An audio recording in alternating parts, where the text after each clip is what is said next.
Naalala nyo ba yung post natin dati na pinapagawang bahay para sa lolo ko mga bading? Ang isang charity vlogger na si Nelson Official TV. Eto na nga ay sisimulan na sa paggawa ng bahay para sa lolo ko mga bading, kaya tara samahan nyo kami at panoorin natin. Grabe mga badi, at eto na nga ay sinisimulan na sa paggawa ng bahay para sa lolo ko ng isang charity vlogger na si Nelson Official TV. Hindi na nga tayo nakaabot sa pinakaunang paggawa ng bahay mga badi dahil sa nabisi tayo sa bahay at marami pa tayong ginawa. Kaya yung nadatnan natin mga badi ay eto na nga ay nagkakabit na sila ng bubong. Pinsan ko nga pala dyan ang kinuha nila para gumawa ng bahay mga badi dahil sobrang galing talaga niya. Halang bata kong tingnan mga badi, pero napakagaling niya gumawa ng bahay at marami na siyang nagawa dito sa amin, dito sa lugar namin. At sa totoo lang mga badi ay always siyang kinukuha dito kung may nagpapagawa ng bahay. Kaya naman sa may magpapagawa dyan or gustong magpagawa na kayo dito sa pinsan ko at sobrang galing niya talaga. Legit na legit mga badi. At kung paano siya makukontak, comment na lang kayo sa baba mga badi or message nyo na lang ako at re-replyan ko kayo. Balik na nga tayo sa pinapagawang bahay mga badi at medyo napahaba na yung kwento natin. Sa totoo lang mga badi, matagal na talaga itong natapos na bahay at ngayon ko lang talaga na-edit itong video na to dahil sobrang na-busy tayo and tinatamad talaga tayo mag-edit. Yan yung sa part na yung mga badi ay kinakausap ni Idol yung lolo ko yung mga part na gagawin dyan sa bahay at kung anong mga design ang gagawin. Nandito, cute ito pero napakaganda. Kasi lalagyan natin ng upuan. Yung upuan niya paikot, may pintura yan. At sa labas dito, nakaputuring yan. Lagyan natin dito ng dalawang poste. Dalawang poste dito. Ganda ng bahay mo. Unang tagpo nga nila mga badi ay binigyan na talaga niya si lolo ng dalawang solar para may gamitin siya para may ilaw paggabi.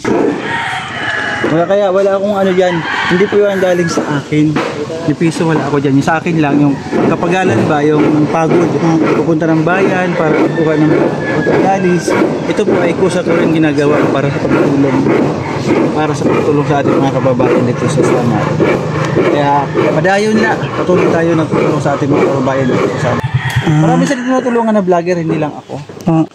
Kasi kapag ito ay sinabing charity vlogger, ang lahat ng tumutulong dyan is nasa ibang bansa. Yung medyo mga nakakaluwag-luwag sa ibang bansa, nakapag-asawa taga doon, or nakapagtrabaho na maayos doon. Tapos nakikita nila yung mga vlog namin, appreciate nila, yan magbibigay ng tulong, di ba? Yung akin lang sponsor, nagbibigay yan 20,000 bawat ng pabahay, di ba? Ikaw ba magbigay, di mo pa na ano, magbibigay ka ng ganong kalaking halaga, di ba? Kung sa atin lang yan, kung sa ating isip yan, ipapaayos na lang natin, ibibigay na lang natin sa kamag-anak natin, di ba? Kaysa sa magbigay ng sa ibang tao. Kasi nga nakikita nila na deserve tulungan ng isang tao. True. Di ba? Napakabusilak ng puso nila para magbigay ng ganong halaga. Laking halaga yun. Hindi sa panahon ngayon, hindi biro ganyan kalaking halaga. Di ba? Kaya mahirap. Kapag mayroon tayong sponsor, dapat talaga. Dapat natin kasi wala man tayong may sukli dyan, wala tayong may ano sa kanila, dapat maging tapat na lang tayo, maging honest na sa kanila. Ang ginagawa ko is mag-uulit ako kahit ni piso yan, hindi ko pinapalagpas kasi hindi sa akin pera yun, sa kanila. Tama. Ganun ang pagiging isang charity vlogger. Para sa akin lang ha, ewan ko sa ibang charity vlogger. Kasi all my experiences galing yan sa akin kuya, kapatid ko, si Joey the Great. Yan ako kumukuha ng experience. Kaya ang plano namin is buong Northern Samar. Diba? Kahit man Eastern Samar, nagpunta kami. Mas marami pa kami tulungan. Yun ang aming goal. Umabot kami ng Burungan, Eastern Samar. Pati nga sa Bicol. Oo, sa Bicol. Meron ako Scooter lang. Nag-scooter kami. Point 13 na po ito, mga kababayan, mga kalingit natin sa mga Nortehanon, ating mga kababayan dito sa Samar. Pang 13 po ito. Yung pang 12 po ngayon is, ano rin siya, i-ribbon cutting sa Barangay Dalakit. Andun ngayon yung aking kuya, si Joey the Great. Siya ngayon nagmamanage, kaya po wala siya dito ngayon. Sabi sa akin, kaya mo na yan kasi mayroon din ako doong project.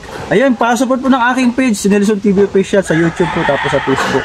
Tapos sa TikTok pala yun. Malapit na nga sila dyan matapos sa pagkabit ng bubong mga badi, kaya ang susunod naman nilang gagawin ay itatabasin yung yerho para sa sugabong naman at yung sa mga gilid-gilid. Maliit na bahay nga lang itong mga badi pero super napakatibay. Tingnan nyo naman yung semento ay napakakapal niya at naka-flooring na po pa talaga siya sa loob. Linggo nga ng mga araw na itong mga badi kaya walang trabaho at eto nga ay nakita ko itong plywood na ikakabit dito sa bahay. Bali walong plywood niya itong mga badi na super ang lalaki at talaga namang saktong-sakto lang dito sa papagawa ng bahay. ito nga yung araw ng mga badi na kinabitan na ng kahoy yung gilid-gilid para malagyan na ng plywood. At dahil sa nahuli na nga tayo mga badi dahil sa sobrang busy natin, pagkarating ko nga dito ay eto na nagtatakod na sila ng plywood. Sinilip ko nga yung loob mga badi at eto nga ay super ganda at paunti-unti na rin natatapos. Gumawa na nga sila ng mahihigaan at sa mga ilang araw ng pagtatrabaho ay eto na yung bahay ay super ganda na. Susunod naman nilang gagawin ay gagawa sila ng CR. Syempre mga badi ay check natin yung loob kung anong makikita natin doon at ito nga ang nakita natin sa pagbungad natin mga badi. Medyo makalat pa naman yung loob dahil sa hindi pa naman tapos mga badi at binilhan na pala dyan si lolo ng kutsyon at unan. O diba napakabongga at ito naman yung kanyang pinakalababo at dito naman sa gilid mga badi ang lalagyan ng CR. At ito naman ay bisitahin natin yung pinakatank ng CR mga badi, diba? Ang galing. Napakaliit lang na bahay mga badi pero super cute yung titingnan mo at kompleto pa yung gamit. At syempre mga badi hindi lang yan ang makikita natin sa gagawin ni Idol Nilson TV Official ng Team Kalingap. Kaya hanggang dito muna mga badi at huwag kalimutang i-follow ang ating page at pakishare na rin. Baka kayo na ang susunod mga badi. See you to my next vlog.